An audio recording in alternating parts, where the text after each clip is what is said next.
जय श्री कृष्णा। राधे राधे। एक बार फिर से आप सभी का स्वागत है। तो आज के वीडियो में हम सुनेंगे सठतिला एकादशी की व्रत कथा।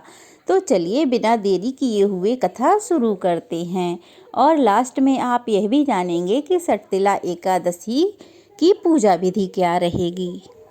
एक बार की बात है, देव ऋषि नारद भगवान विष्णु के दरबार में जा पहुँचे और उनसे कहने लगे, हे प्रभु, माघ मास के कृष्ण पक्ष की एकादशी का क्या महत्व है और इसकी कथा क्या है, इसका मार्गदर्शन करें। नारद जी के अनुरोध करने पर भगवान श्री हरि कहने लगे, हे नारद, इस एकादशी का नाम सठतिला एकादशी है। हे नारद, अब मैं तुमसे सत्य घटना कहता हूँ, तुम ध्यान पूर्वक सुनो। प्राचीन काल की बात है, मृत्युलोक में एक ब्राह्मणी रहा करती थी। वह सदैव व्रत किया करती थी। एक समय की बात है, वह पूरे 1 मास तक व्रत करती रही। इससे उसका शरीर अत्यंत दुर्बल हो गया, लेकिन वह अत्यंत बुद्धिमान थी। यद्यपि उसने कभी भी देवताओं या ब्राह्मणों के प्रति अन्न या धन दान नहीं किया था। इसलिए मैंने सोचा, ब्राह्मणी ने व्रत आदि करके अपना शरीर तो शुद्ध कर लिया है, इससे इसे विष्णु लोक तो मिल ही जाएगा। परंतु इसने कभी अन्न का दान नहीं किया है, तो इसलिए इसकी तृप्ति होना बहुत कठिन है।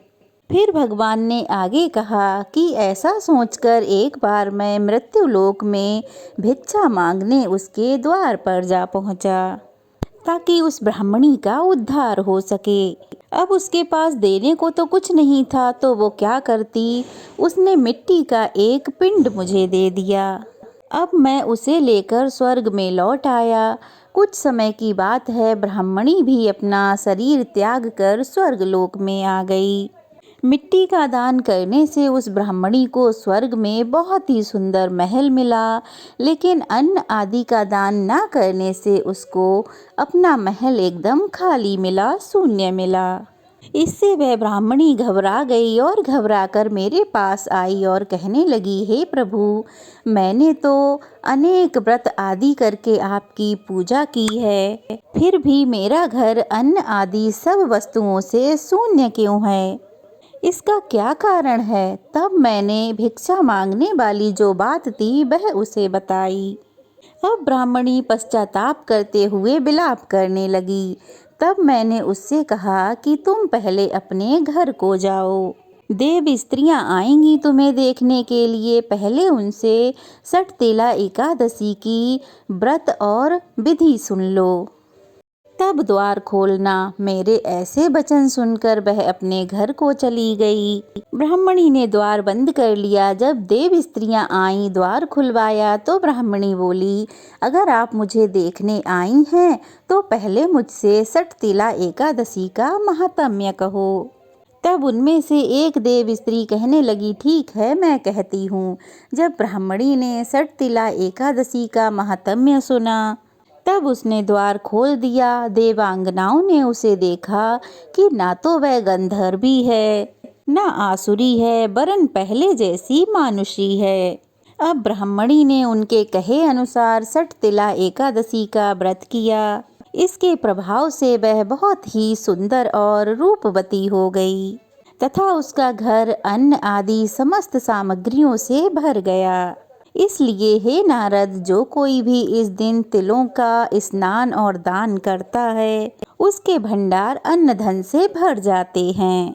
इसीलिए मनुष्य को मूर्खता त्याग कर सठतिला एकादशी का व्रत और लोभ ना करते हुए तिलों का दान अवश्य ही करना चाहिए। इससे दुर्भाग्य, दरिद्रता तथा अनेकों प्रकार के कष्ट दूर होकर मनुष्य को मोक्ष की प्राप्ति होती है। तो ये थी सठतिला एकादशी की व्रत कथा। तो चलिए अब जान लेते हैं सठतिला एकादशी के दिन भगवान विष्णु के निमित्त हमें कौन सा उपाय करना चाहिए, जिससे हमारी समस्त तकलीफ़ें दूर हो जाएं। अगर आप चाहते हैं निरंतर रूप से हमारी उन्नति होती रहे, तो सठतिला एकादशी के दिन स्नान आदि करके साफ स्वच्छ कपड़े पहनकर तुलसी जी के सामने एक घी का दिया अवश्य जलाएं। ओम नमो भगवते नारायणाय बोलते हुए 11 बार तुलसी जी के पौधे को प्रणाम करें। सटतिला एकादशी के दिन अगर आप ऐसा करते हैं तो आपकी आर्थिक उन्नति बहुत अधिक बढ़ जाएगी। दूसरा उपाय है, अगर आप लंबे समय से कर्ज आदि से बहुत परेशान हैं तो सटतिला एकादशी के दिन स्नान आदि से निवृत्त होकर पीपल के पेड़ पर 11 बार कच्चा सूत लपेटते हुए पीपल की परिक्रमा करें। परिक्रमा पूरी करने के बाद पीपल के पेड़ की जड़ में जल अर्पित करें और हाथ जोड़कर कर्ज मुक्ति के लिए प्रार्थना करें। ऐसा करने से जल्द आपके ऊपर से कर्ज का सारा बोझ उतर जाएगा। इस बार सटतिला एकादशी शनिवार को पड़ रही है और शनिवार को पीपल के पेड़ की पूजा करना बहुत ही शुभ माना जाता है। ऐसा करने से 2 गुना फल प्राप्त होता है, तो इसीलिए आप यह उपाय अवश्य ही कीजिएगा। तो अब जानते हैं सटतिला एकादशी की पूजा विधि के बारे में। माघ मास की एकादशी के दिन मनुष्य को स्नान आदि से निवृत्त होकर शुद्ध वस्त्र धारण करने चाहिए। 10वीं तिथि से ही अपनी इंद्रियों को बस में करके काम, क्रोध, लोभ, मोह, अंधकार, अहंकार सबको त्याग देना चाहिए और केवल भगवान का ही स्मरण करना चाहिए।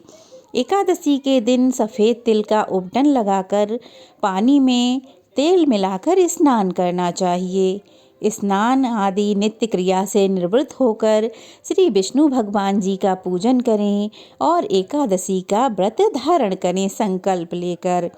इस दिन तिल स्नान, तिल युक्त भोजन का दान दोनों ही बहुत श्रेष्ठ माने गए हैं। इस प्रकार से जो मनुष्य जितने तिलों का दान करता है उतने ही 1000 वर्ष तक उसे स्वर्ग में वास प्राप्त होता है। एकादशी के दिन पुण्य देने वाले नियमों को ग्रहण करें। उसके दूसरे दिन धूप, दीप, नैवेद्य आदि से भगवान का पूजन करें। खिचड़ी का भोग लगाएं या फिर पेठा, नारियल, सीताफल या सुपारी का अर्घ देकर भगवान की स्तुति करें। इसके पश्चात एक जल से भरा हुआ पात्र यानी कि घड़ा किसी ब्राह्मण को दान करें। हो सके तो गौ दान करें या तिल से भरा हुआ पात्र किसी ब्राह्मण को दान करें तो बहुत ही उत्तम है। इस व्रत के करने से अनेक प्रकार के पाप नष्ट हो जाते हैं और अंत में मनुष्य को मोक्ष की प्राप्ति होती है। पूरे दिन भगवान के मंत्रों का जाप करें, रात्रि में जागरण करें और फिर पारण वाले दिन श्री हरि की पूजा करें, आरती करें, क्षमा याचना करें। उसके बाद ब्राह्मणों को भोजन करवाएं, उन्हें दान दक्षिणा दें। उसके बाद स्वयं का पारण करें यानी कि स्वयं अपना व्रत खोलें।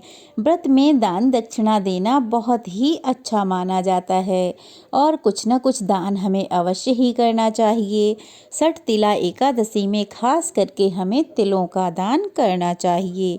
तो जितना संभव हो आप तिल का दान अवश्य ही करें, जैसी आपकी सामर्थ्य हो उसी से।